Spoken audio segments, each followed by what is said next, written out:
So now we're into the Relentless 13. You can read them in any order.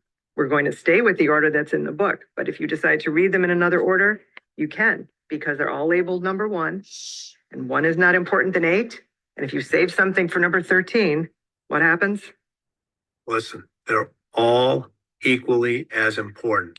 The problem with normal lists is when you label them 1, 2, 3, 4, all the way down to 50, whatever it may be, people look at number 1 and they read that first and they think that's the most important. And as they go down the list, they think it's less important, less important, less important. And when we get to the last number or the last thing on the list, they think it's totally irrelevant. Each of these are equally as important. So number 1, you keep pushing yourself harder when everyone else has had enough. Can you talk to me about how you push yourself every day, even when other people would say that's enough, good enough, it's fine? How do you connect with that in your own life? Well, first of all, who wants to settle for good enough? Who wants to settle for fine? Usually when somebody tells you it's good enough or it's fine, that means they're not happy with your work, that they're going to end up doing the work themselves. So you never settle for that. You don't settle for that. And when you talk about pushing yourself harder when everyone else has had enough, right? You got to remember this. Sometimes being alone is the best company you can ever keep, because you know your goals. You know what makes you work harder than everybody else. You know what keeps you focused. You know what motivates you. Everything you need is already inside of you. So when people look for company outside of them, usually you're leveling down. But when you push yourself harder, you have to always level up. And when you level up, you're never satisfied for just good enough. You're never satisfied for fine. You're never looking for okay. Look at the book title. It says from good to great to unstoppable.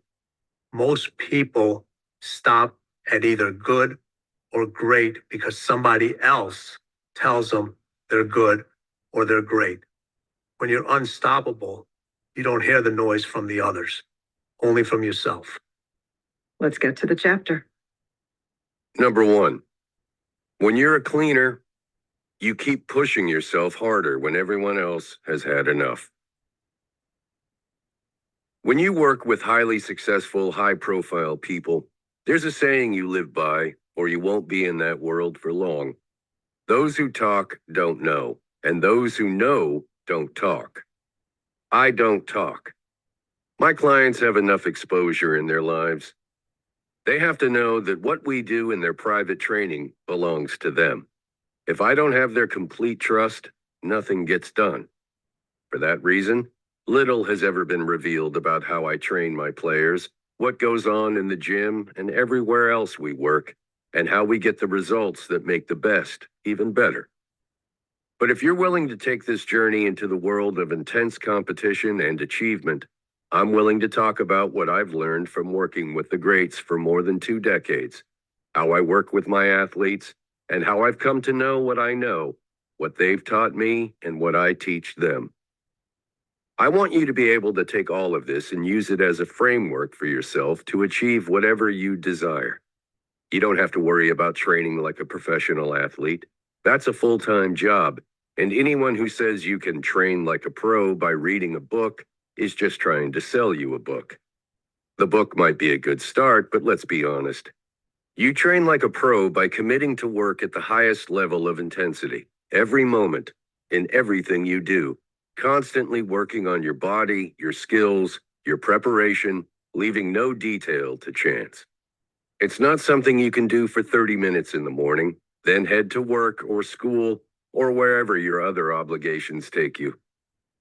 But you can take an elite athlete's mentality and use it to succeed at whatever you do. Absolutely everything in this book can be applied equally to athletics or business or school or anything else you do in the world.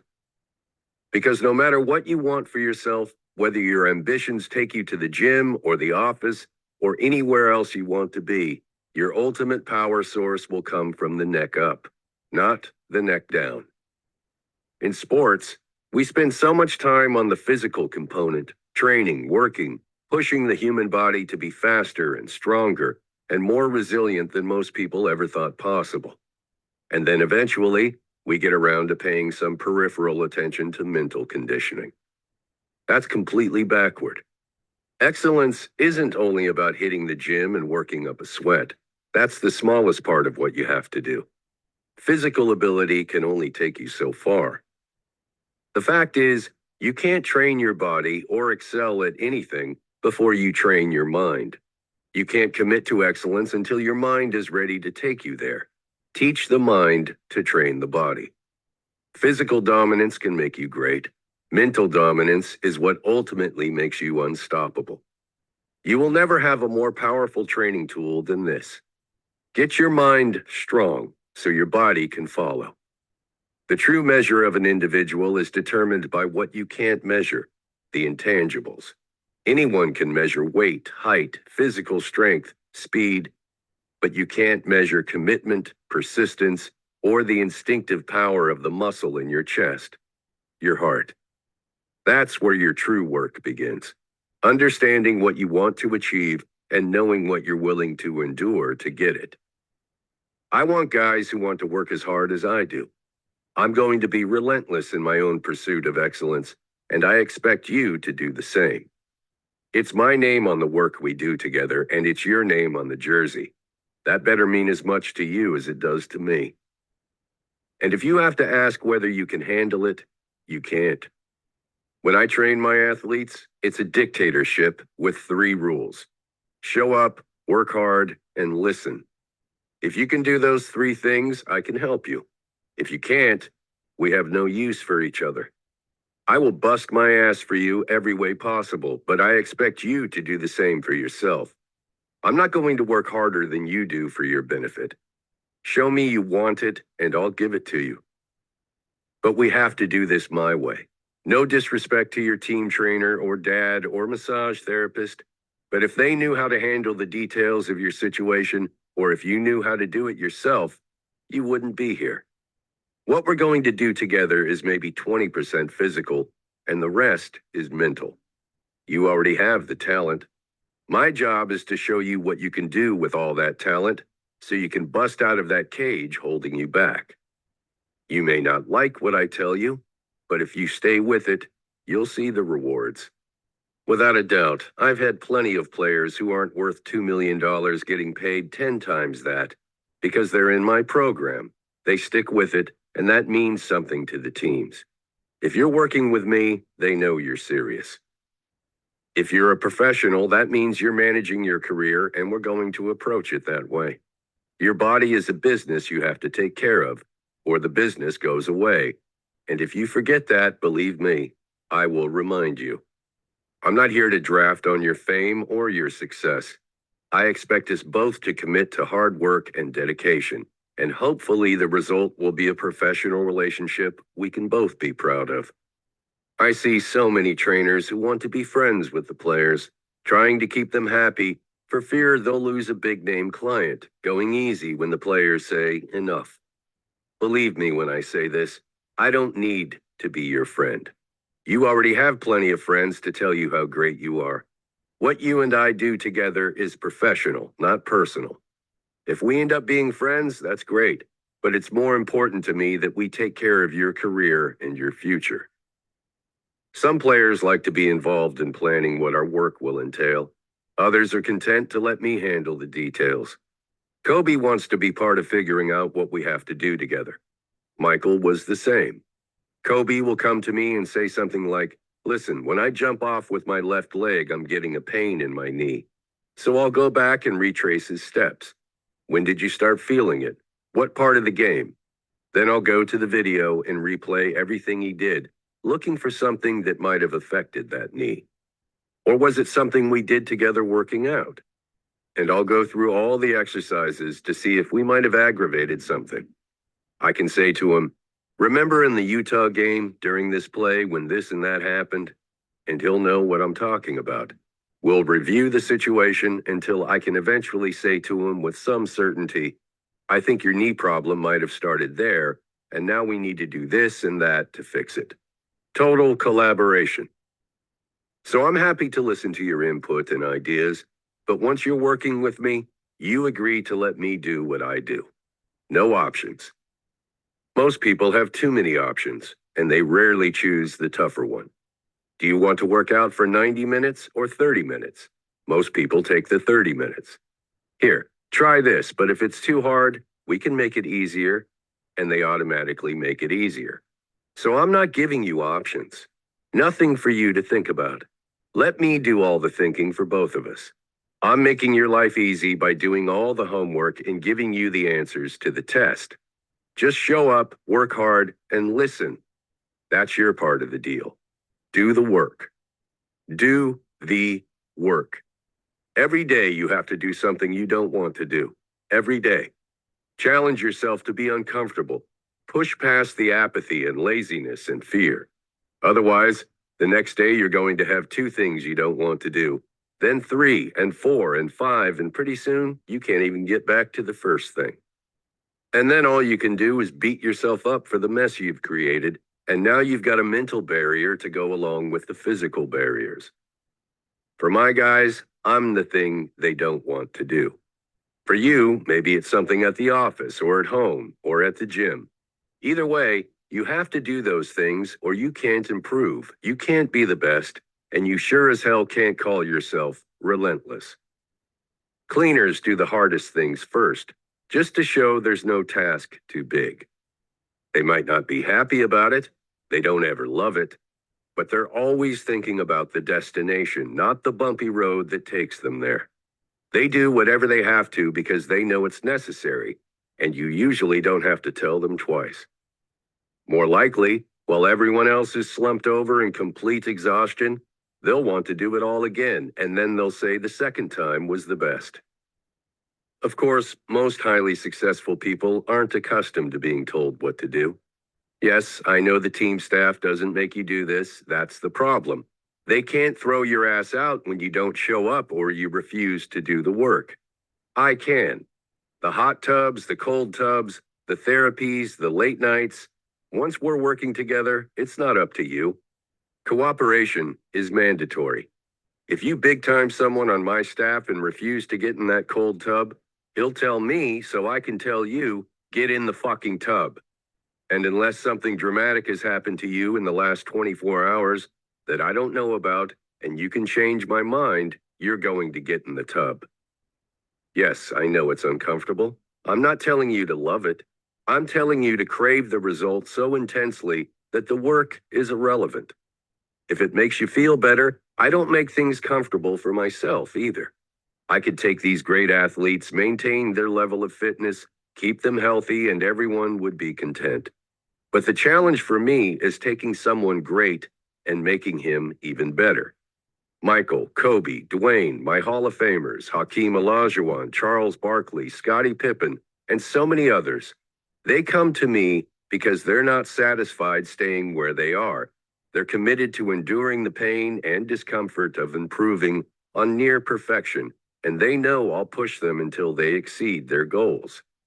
If you start with someone average, someone with limited expectations, everything is an improvement. Anyone can do that job. But when you work with someone who's already the best in his field, the opportunity for improvement is a lot less obvious. I'm looking for every detail, every slight variable to see what we can work on, anything to get the slightest edge. In the early days, I trained only Michael. Later, we added some Bulls teammates. Michael used to say, I don't pay you to train me, I pay you not to train anyone else. He didn't want anyone else to get that edge. And while that sounds flattering, here's the truth. No trainer or coach or expert can make you good or great or unstoppable if you're not going to do the work, if you're waiting for someone to make it happen for you. It's on you. And that's why I'm telling you all of this, not because I want you to know what I do for my guys, but because I want you to know what you have to do for yourself. Bottom line, if you want success of any kind, you have to be comfortable being uncomfortable. Every time you think you can't, you have to do it anyway. That last mile, the last set, the last 5 minutes on the clock, You have to play the last game of the season with the same intensity as you played the first. When your body is screaming and depleted and telling you, no way, asshole, you work harder and tell yourself, do it now. You control your body. It does not control you. You shut out the fear and emotion and physical stress, and you do the thing you dread. You don't go through the motions and watch the clock until it's over. You invest in what you started, pushing yourself again and again beyond where you've already been. This is not a Hollywood movie or a shoe commercial with a thumping soundtrack and special effects. No drama, no fantasy endings. If you want a feel-good story about a trainer bringing a guy from ruin to riches with a warm, fuzzy ending, go watch a Rocky movie. This is real life. If you pass out in the middle of one of my workouts, I'm not standing over you to coax you back onto your feet with compassion and support. I'm going to make sure you're breathing, and then I'm leaving you right there. When you finally come around and you've cleaned up your puke, come find me, and we can get back to work. We always get back to work. I'm always thinking up new ways to see how I can push someone, shock the body and rock the mental stamina. If you do what you always do over and over, you're always going to get the same result. My goal is to make it so challenging in the gym that everything that happens outside the gym seems easy. The work is about testing yourself and preparing all your options, so when you're performing, there's nothing to think about. Do the work before you need it, so you know what you're capable of doing when everyone else hits that panic button and looks at you. Anything you do with me will be so much harder than you'll ever experience in a game situation. You won't have to think about what's happening. You'll just know, and your body will follow. You tell me your limit, and I'll show you how much more you can do. The question is, what is that limit? When Kobe suffered a broken nose and a concussion in the All-Star game, he was insistent on playing in the Lakers' next game. Why? He had to know how his body would respond to the trauma and what he was capable of doing under those circumstances. Few people know what they're truly able to accomplish, and even fewer want to find out. Can I push you beyond your limit and not break you? How far can you go, and are you willing to go there? You have to be with me 100%, not thinking about what you're doing tonight or the bills you have to pay. Complete focus for complete results. When I get focused with a client, I'm watching everything. Facial expressions, heart rate, how he's sweating, which leg is shaking, everything down to the smallest detail. Then I take all that information, process everything, and decide, am I willing to push this a little bit further? Because if I do, his progress is going to double in half the time. But he has to be willing to deal with what I'm asking of him. A lot of my work has involved bringing athletes back from serious injuries and surgeries, and I always tell a player that when I return him to the game, he won't be the same as he was. He'll be better. He has to be better, because if he comes back just as he was when he got hurt, he's probably going to get hurt again. So I make him do more than he's ever done and push him harder than he's ever worked, so he can be stronger and more powerful than he was before. But that fear component is a powerful obstacle. And often when we first get started, these guys are just scared to move. For the first time in their lives, they can't rely on their physical abilities or control their own motion, and now they're afraid of their own bodies. It's one of the biggest obstacles to recovery. They no longer want to move. And when you're an athlete who doesn't want to move, you lose your hunger and focus, especially when there's a guaranteed contract with your name on it. Remember when you were a kid and an injury might have meant losing your spot on the team, so you fought like hell to come back to action? You'd throw some dirt on it and get back in the game. Not the case at the pro level, but only the individual knows whether he's ready. I don't care what an X-ray or MRI says. If he's not mentally ready, he's not ready. So we go back to the fundamentals. We're going to walk. We're going to move your shoulder. We're going to take everything one step at a time. Small moves to rebuild your confidence. The small moves eventually add up to big changes. Every 2 or 3 days, we're going a little farther out on the limb, trying a little more, making progress. But I'm not going to make it comfortable. Why should I? Comfortable makes you good. We're going for unstoppable, and there's a price to pay for that. I'm not going to hurt you, but if you don't trust me to take you where you have to go, we can't get this done. I'm never going to put you in a situation you're not ready for, but I'm going to put you in that situation quicker than most people would. Because if I allow you to get there at your own pace, we're never going to get there. People are always asking me about the secrets and tricks I use to get results. Sorry if this disappoints you. There are no secrets. There are no tricks. If anything, it's the opposite. Whether you're a pro athlete or a guy running a business or driving a truck or going to school, it's simple. Ask yourself where you are now and where you want to be instead. Ask yourself what you're willing to do to get there. Then make a plan to get there. Act on it. There are no shortcuts. I don't want to hear about workouts you can do in 5 minutes a day or 20 minutes a week. That's total bullshit. Those workouts work for people who have never moved off the couch, and now they're moving for 5 minutes, so they're burning a few calories here and there. Look, if you're 300 pounds and you've never done anything, and I get you working out twice a week for a month, maybe you'll drop a dozen pounds. If you usually consume 2 bags of chips and a liter of soda every night, and then you drop down to only 1 bag of chips and a can of soda every night, your body might respond to the calorie reduction and drop a little weight. But I wouldn't call that fitness, and I detest the so-called programs that lie to people and offer ridiculous promises based on nonsense. Don't tell me about a workout that's easy and done in the comfort of your home. Any workouts involving the words easy and comfort aren't workouts. They're insults. You can work out at home, but if whatever you're doing makes you feel comfort, something is very wrong. This is your life. How can you not invest in that? I'm not just talking to the athletes here, but to anyone who places value on success. Picture a highly successful guy who has accomplished so much, but he's 100 pounds overweight because he's driven by a food addiction he can't control, and he's content being an unhealthy multimillionaire. He's got all the financial success in the world. People admire and respect him for it, and he has no problem finding so-called friends to help him spend his money. But he's too fat to have decent sex or do other physical activity. He's going to drop dead 20 years early, and all his hard work will end up as someone else's inheritance. How's that financial success working then? People refuse to work out or control their diets because it's not comfortable for them.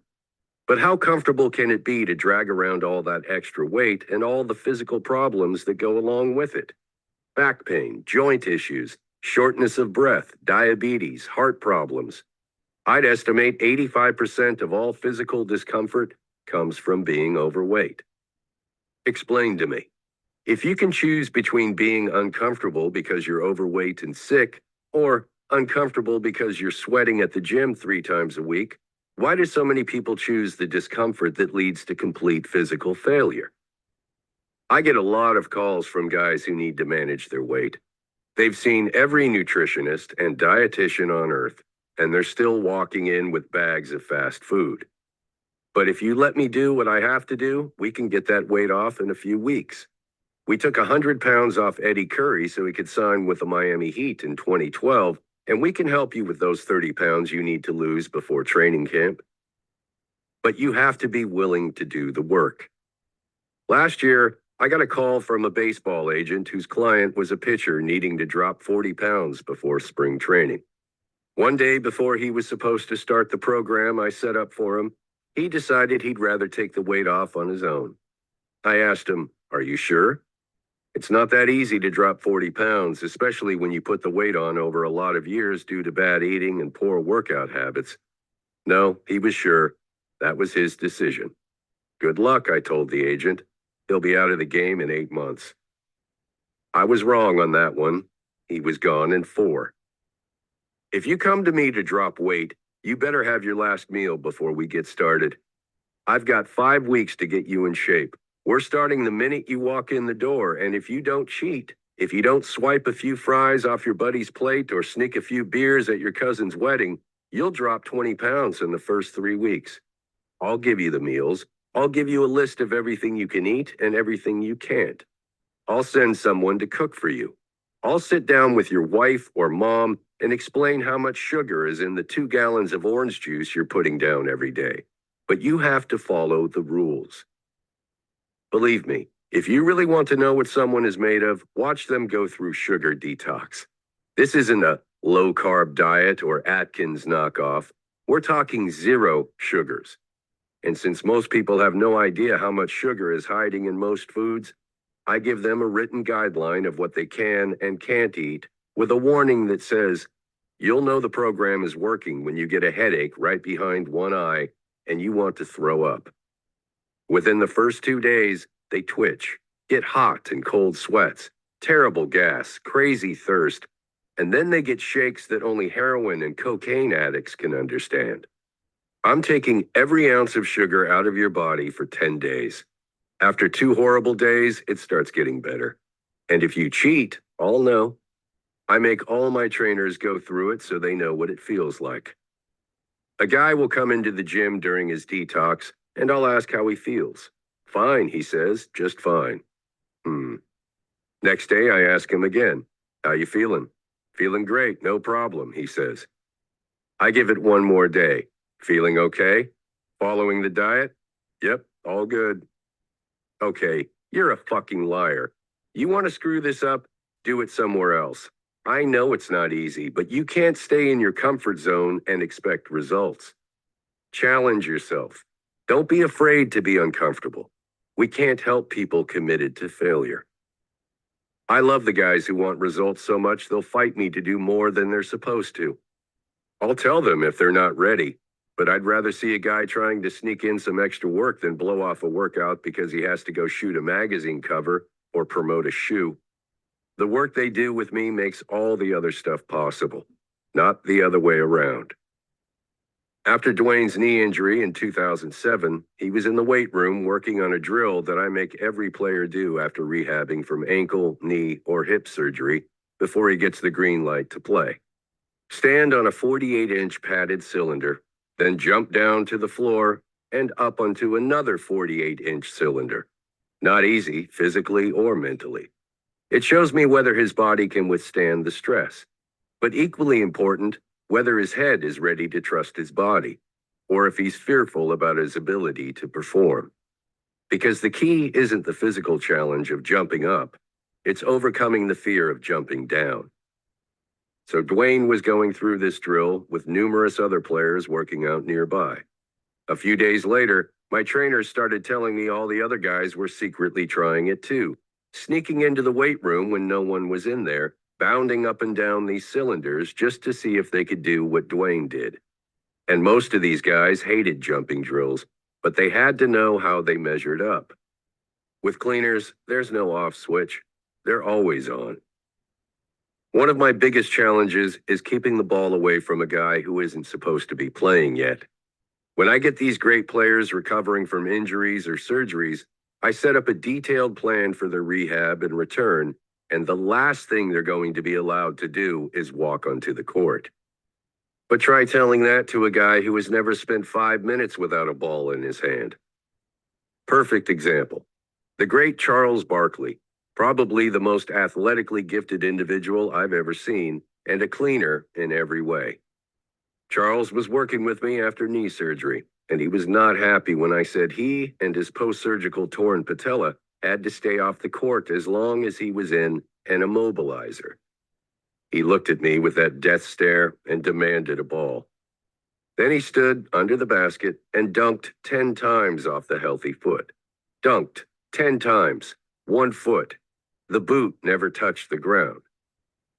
Those are the guys I want, the badasses who will take chances and push themselves. I can tell everything about a guy within the first 3 days of working with him. On the first day, he'll show up ready to go, and I'll make him work like he never worked before. The second day, when he wakes up feeling aches in body parts he didn't even know he had, it's going to be tempting to blow off our workout. But it's only day 2, and he's only sore in his upper body because that's what we worked on. So he'll usually show up for more.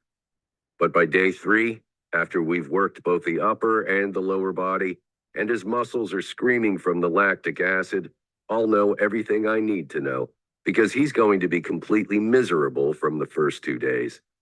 48 hours, that's the test.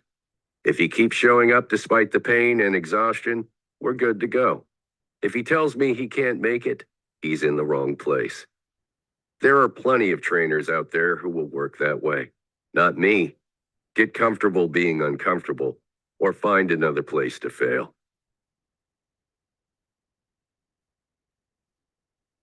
In the sports world, everyone talks about being in the zone, and that's usually unique to athletes. Everyone wants to be in the zone, get in the zone. And I know we're going to talk about that in this next chapter. But anyone can be in the zone, can't they? It applies to anything, whether you're in business, whether you're a student, whether you're living your life. Everyone has experienced that in some way. Can you talk about what does that feel like? I know you're in the zone all the time. What does it feel like to actually be in the zone? How does someone know? You know what? That's the hardest part, is knowing when you're in the zone.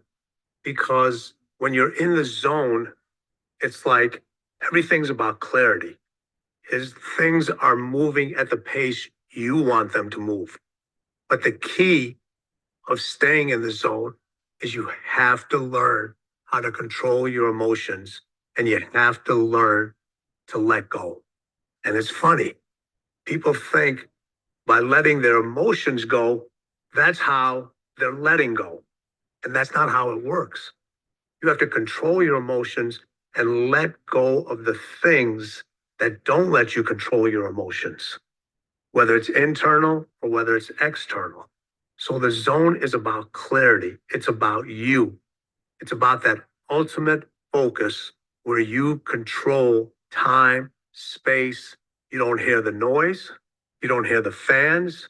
You don't hear the train. You don't hear anything, because you're so locked in to that moment. Athletes say, I play the best under the bright lights. Well, you can't be in the zone if you play the best under the bright lights, because when you're in the zone, you don't even notice the lights. You don't know if they're blue, if they're on, if they're off, if they're yellow, if they're red, because your mind is so clear and you're playing with one emotion, or you're doing your job with one emotion. It's that school teacher that's so focused on making sure no student gets left behind. It's about the receptionist that has everything laid out before the question's even asked. They know everybody's name. They know exactly what to do all the time. Let's go to the zone. Number 1, when you're a cleaner, you get into the zone, shut out everything else, and control the uncontrollable. A cooler gets everyone cranked up and emotional before the game. A closer gets himself cranked up and emotional before the game. A cleaner never gets cranked up or emotional.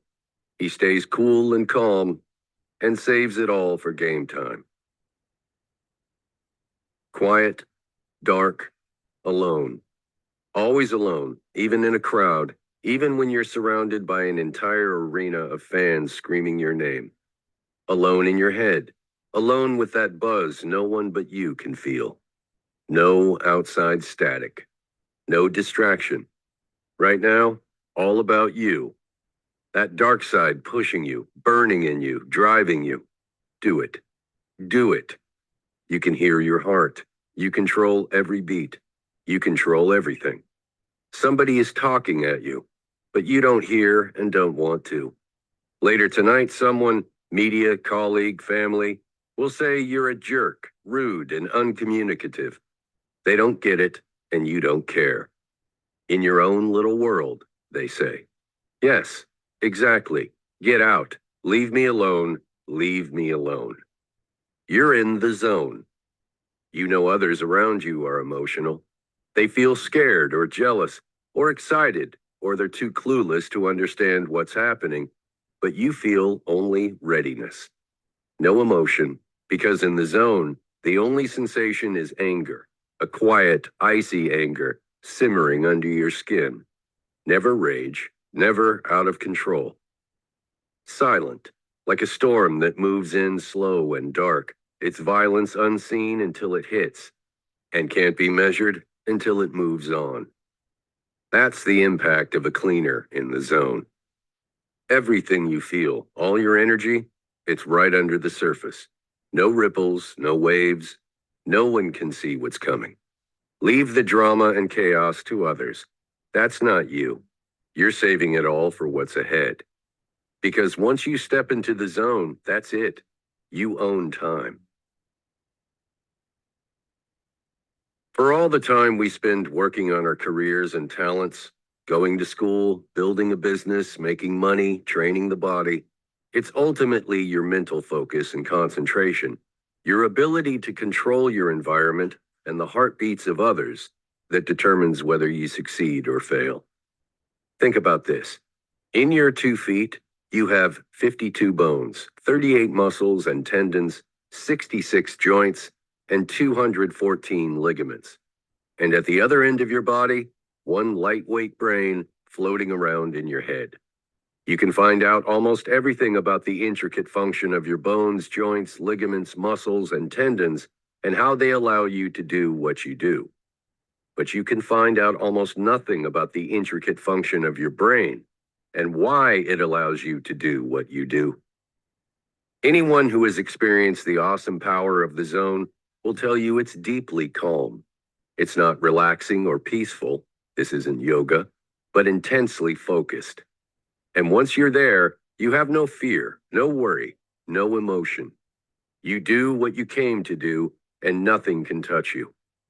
But what takes you to that elusive space where you're fearless and powerful, where you can completely trust yourself to just let go? How do you find that perfect internal silence that people talk about but can't ever really describe? One thing I know for sure is that we all have a trigger that puts us in the zone.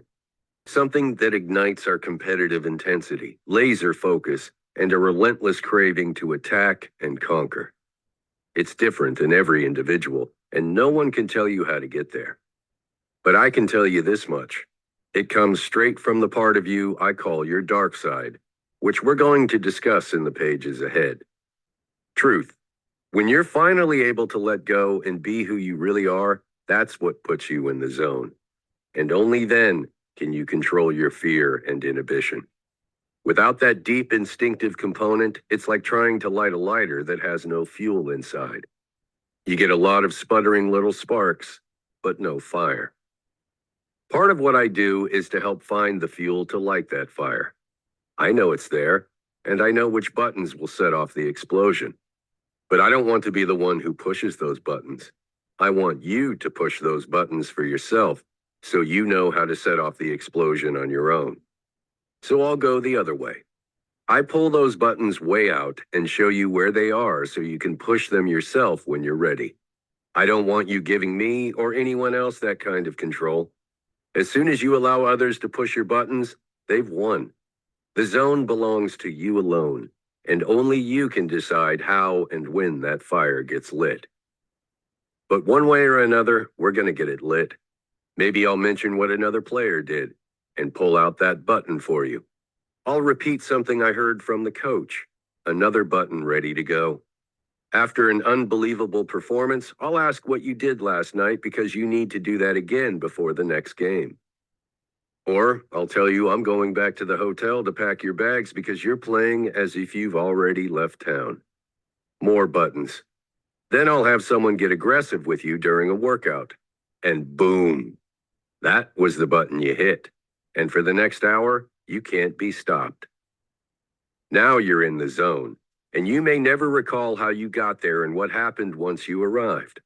For some, it's having their manhood or ability questioned. For others, it's the side of their own blood. For some guys, it's a physical confrontation. I just keep pulling buttons until you have an arsenal to work with, and then I wait to see which one you punch to kick yourself into hyperspace.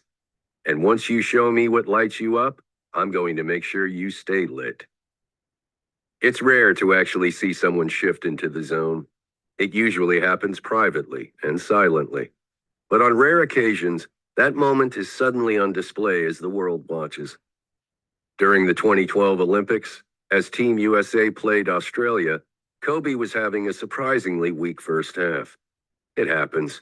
A player has something else on his mind, just feels off, can't get focused for whatever reason. Most guys who start a game that way finish even worse. But the greats can recognize they need to turn it around, and that's what Kobe did, hitting 4 three-pointers in just over a minute, leading the Americans to a 119-86 victory. Just searching for something to activate the Black Mamba, he said after the game, just finding his way back into the zone. Michael was the only player I've ever known who was completely in the zone every time he played. Always a cleaner. Even in games where he'd cruise a little, it would eventually come out. I recall one night in Vancouver during the Bulls' 72-win season. Everyone was tired from the long annual November road trip, and it was a rare game when the Bulls were getting killed. By the fourth quarter, Michael had only 10 points, and the Grizzlies' Derek Martin started talking a little trash at him. You never, ever challenge Michael Jordan and expect to come out ahead. Michael literally stopped on the court, looked at the guy, shook his head and said, "Let a sleeping dog lie." The dark side said, "Kill this motherfucker," and he went into attack mode straight into the zone. Result? Unstoppable. He went on an unbelievable tear, scoring 19 points in the quarter on the way to a Bulls win, and Derek Martin spent the rest of the game on the bench. Michael never cracked, never showed emotion. On occasion, he'd show a positive expression, such as that infamous little "I can't help it" shrug after hitting 6 three-pointers and a half against Portland in the playoffs, or the legendary hand in the air moment against Utah. Always positive and upbeat, raising up the team and the fans and everyone else, showing he had everything under control. If he ever felt anything negative, he never showed it. That's a cleaner.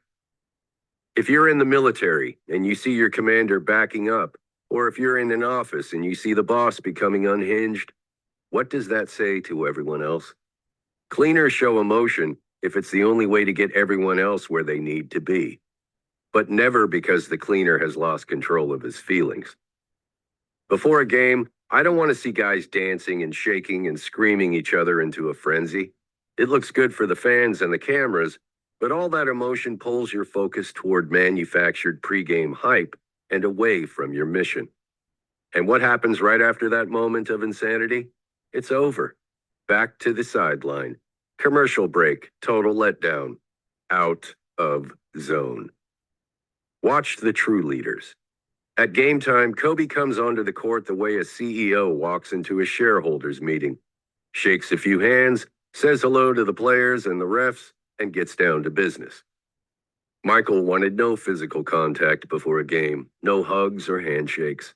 He'd give his teammates a fist bump or a subtle high five, hands never too high, always low and contained, and he never made eye contact.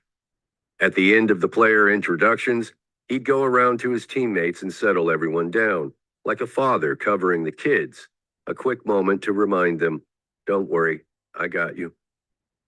A cleaner is never going to stand up in front waving a towel. He's down at the end, alone, focused, and unemotional. At a critical moment when everyone gets too pumped up and overheated, he's the guy telling everyone else to keep it cool. No matter what was happening during a game, Michael always looked as if he were having the time of his life out there. When he stepped between those lines, nothing could touch him. Nothing bothered him. That was his zone. Most guys, everything touches them. When things go bad, they look as if they're dying out there. Michael stayed in the zone 100% of the time, from the moment he left his home or hotel room for the game until the moment he returned late that night. But during that time on the court, he was the real and authentic Michael. After the game, before he'd do an interview, he'd go into the trainer's room where no reporters were allowed, get fully dressed, and switch from the authentic Michael, who just played the game, to the MJ everyone else perceived him to be. Most people can't do that, nor do they want to. At some point, it wipes you out to stay so intense and constantly charged, always a loner, always in a place no one can go but you. Eventually, you end up having to exhale, relax, let down that wall of intensity, fall out of the zone. But once you're out of it, it's hard to get back in. When you see someone lose connection with the zone, it's as if the lights went out. Suddenly, you see this guy go from a silverback to a pussycat because he's lost his confidence and forgotten who he is. That's how it was with Gilbert Arenas, whom I worked with after one of his knee surgeries.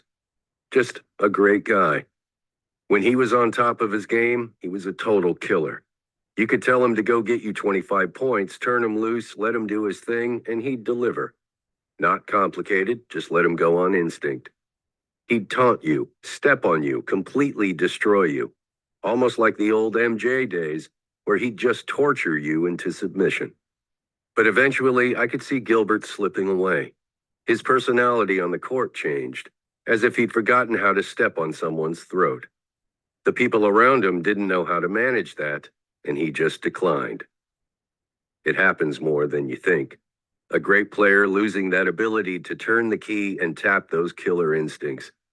But usually it's because something has rocked the dark side of his life. And when it becomes public, such as becoming entangled in a scandal, it's painfully obvious why he's lost his focus. And the only way for him to get back is if A, something major and catastrophic happens to jolt him back there, or B, he's so unapologetic about what happened that he doesn't care what anyone thinks or how it looks. Now he's the walking dead with nothing to lose, which makes him one of the most dangerous predators imaginable. You can tell someone all day, you need to relax, you need to focus. But what does that actually mean? You're not giving him anything he can use. He's looking for someone to tell him what he's doing wrong because he thinks he's relaxing and clearly he's not. I can always tell when something on the inside is making someone react on the outside. So I point it out. Here's your movement pattern. You look nervous. Your eye contact shows stress. You're looking away instead of looking at your opponent. You're grabbing at your shorts. You're rolling your eyes. You're emotional. And you're doubting yourself. So the other guys have done their job and set up shop in your head. They've pulled you off your game. You're not in the zone. You're thinking. Don't think. When you're a cleaner in the zone, you operate with no wasted motion, no chaos, no warning. You don't tell anyone what's about to happen. It just happens. You may not even remember how it happened, but you know it did. As Kobe says, you know you're in the zone, but you can't think about it because thinking is a distraction.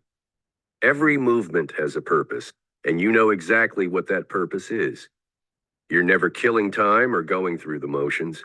You can look around you in any situation and see those who get it and those who don't.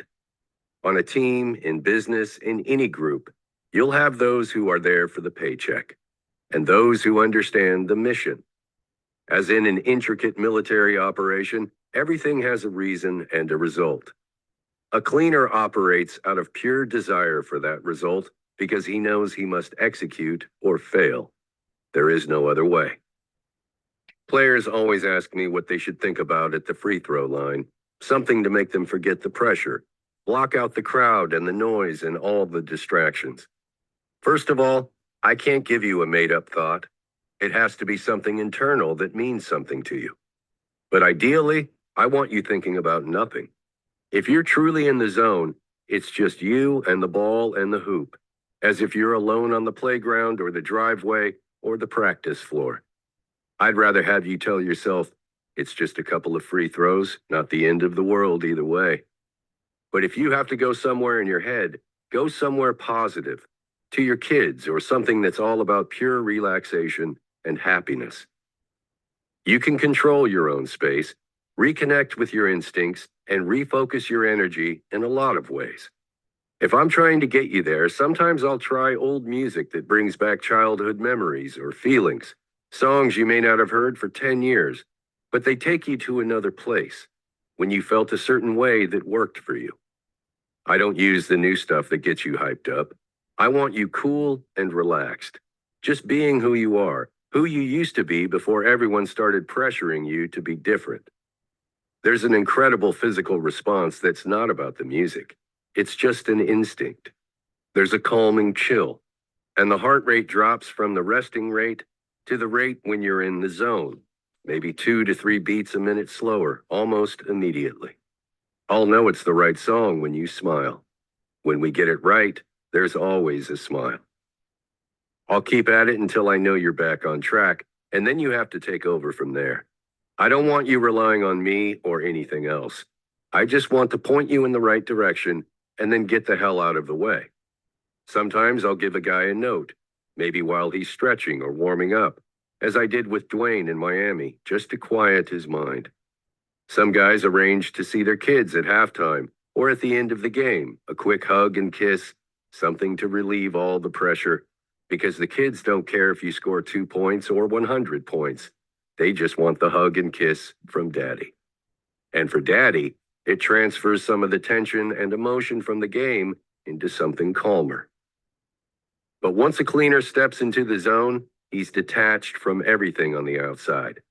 Whatever else is going on, personal, business, anything, it can't affect him until he's ready to return. That, by definition, is the zone.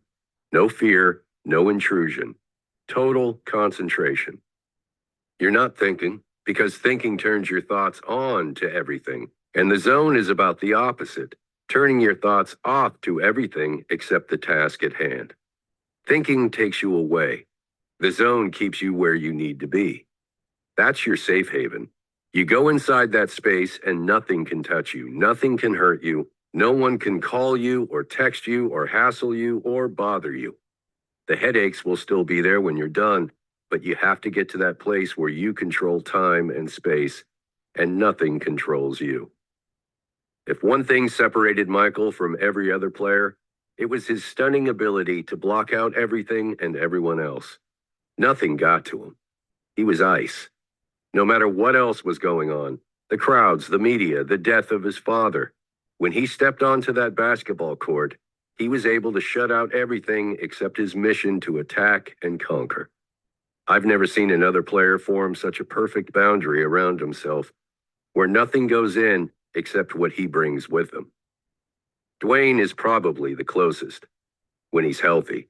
He's got that switch that allows him to step inside those lines and forget everything else. Most people, though, even the greats, take some external stuff with them. Few can leave it all behind.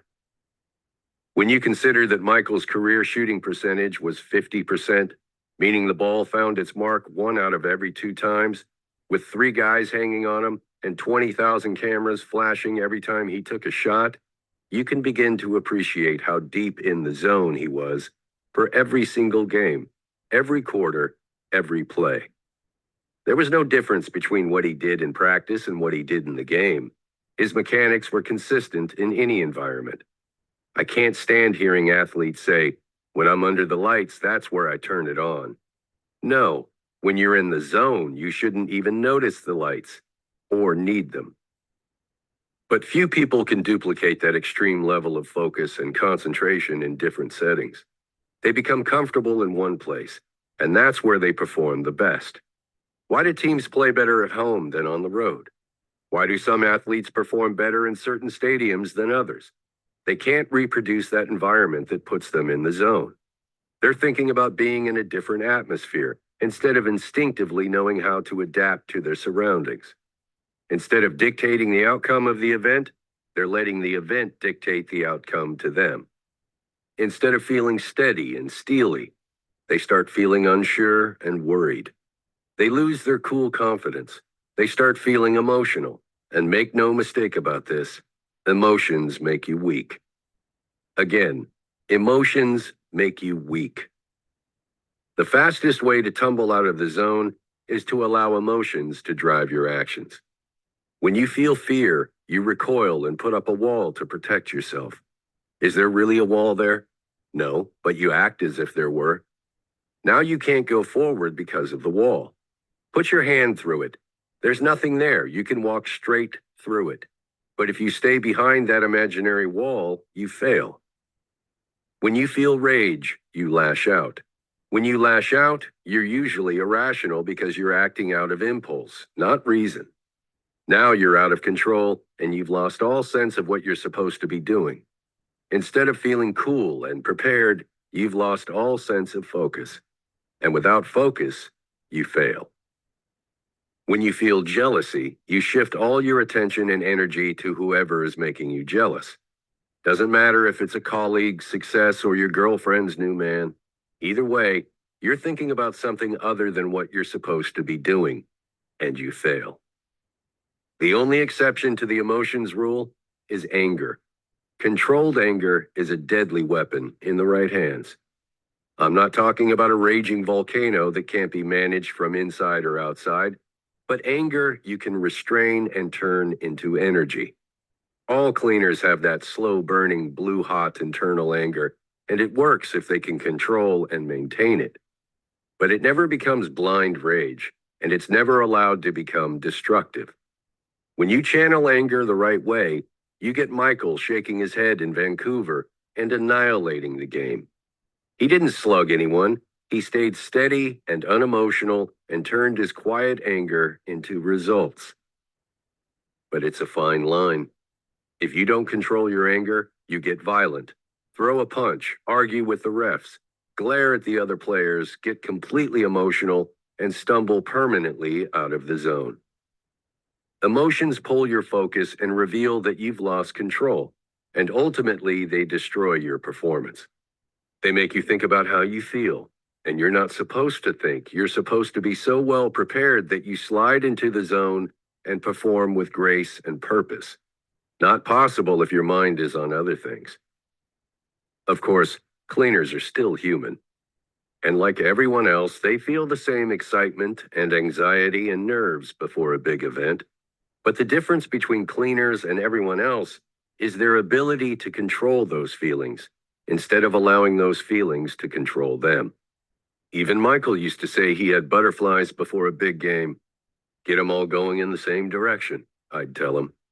They're not going away, but now you're controlling how you feel about them instead of allowing them to make you feel nervous.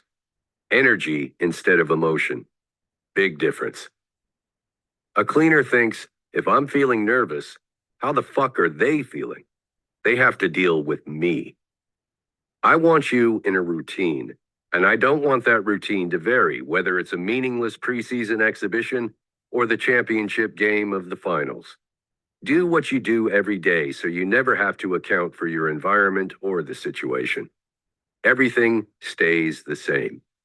If it's the night before the game, you have to be able to say, okay, I've done everything to get myself to this point, I'm ready. And then enjoy the evening with the family or friends or whomever you enjoy being with, doing whatever you enjoy doing. I want you surrounded by supportive people who know what you need and know you can't give a lot back. People who understand you can't take all the uncles and cousins to dinner the night before the big game. Friends who don't get you involved in their drama. No emotion, no added pressure. Because the minute you start telling yourself and everyone else, whoa, big game tomorrow, don't mess with me, you've become emotional. That's the worst thing you can do. The night before Miami beat Oklahoma City in 2012, I had Dwayne working out in the arena late at night. And his phone was going off every few minutes with teammates texting to say they couldn't sleep, couldn't settle down. I don't want to hear that. Now you're showing the pressure is getting to you, and you're not in control. I guarantee the youngsters on the Thunder sat around playing video games, fearless and oblivious to what it would feel like to lose at that level, because most of them had never before been there. That kind of innocence doesn't last too long, though. The next time around, they won't be able to sleep either. Think about that intense moment when you're on the top of a roller coaster right before it sends you into that wild freefall. You know what's coming. You know it's supposed to be scary. Do you scream? Do you panic? Or do you stay calm and fearless because you know you can handle whatever happens next? The difference is what sets you apart from those who give in to the fear and can't control how they feel. While others are getting heated up, I want you to start cool and stay cool, because anything that starts too hot can only get cold. When you want to preserve food and keep it fresh, what do? Refrigerate it. Keep it cool. Make it last longer. As the lights get brighter and the place gets hotter, You should be feeling darker and cooler, pulling deeper inside yourself. This is your zone, all instinct. You can feel your way in the dark, while others have to see and hear and watch what everyone else is doing. You go with what you feel. The people who can get into that space, those are your killers. Finding your way into the zone begins with trusting those instincts, and that's where we're going next.